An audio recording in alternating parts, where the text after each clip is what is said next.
blwyddyn 6, mae'n od iawn bod nhw yn yr ysgol am y pethau wedi newid, fel chi'n gwybod mae popeth wedi newid yn ein bywydau ni ar hyn o bryd.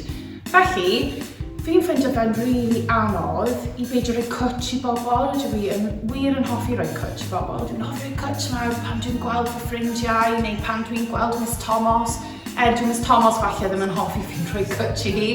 Ond, mae rhaid i ni feddwl ar ffyrdd gwahanol i ddangos ffordd ni'n teimlo tuag at bobl. Helo, blwyddyn 6, Miss Thomas fan hyn. Fel wedodd Mrs Davies, mae yn gyfnod gwahanol iawn a dydyn ni ddim yn mynd i gallu dangos ein teimladau fel efallai byddwn ni'n hoffi, a rydw i'n hoffi rhoi 5 uchel i chi blantos fel arfer, felly mae gyda ni syniad i chi.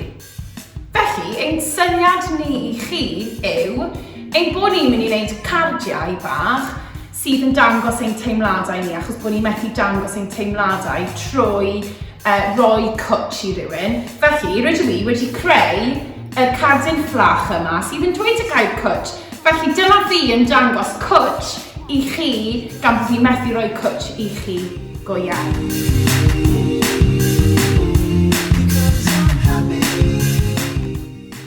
A dyma fi yn dangos fy 5 uchel i chi, 5 uchel i chi. Dwi'n methu wneud y go iawn, felly 5 uchel i chi gyd blantos.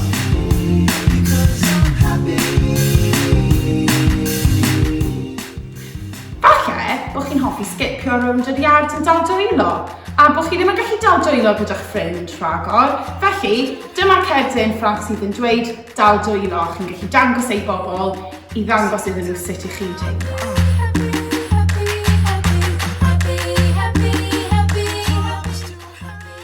Falle bod chi'n ffeindio fe'n anodd i ddim bod yn agos at eich ffrindiau gorau, eich ffrindiau arbennig, achos chi wedi arfer gallu rhoi cwtch, gallu rhoi 5 uchel, gallu just dangos eich bod chi'n ffrindiau. Felly, beth am angos y cerdyn ffrind arbennig ydw?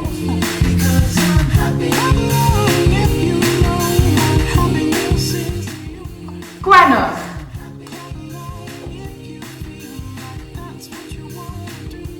Gwenwch!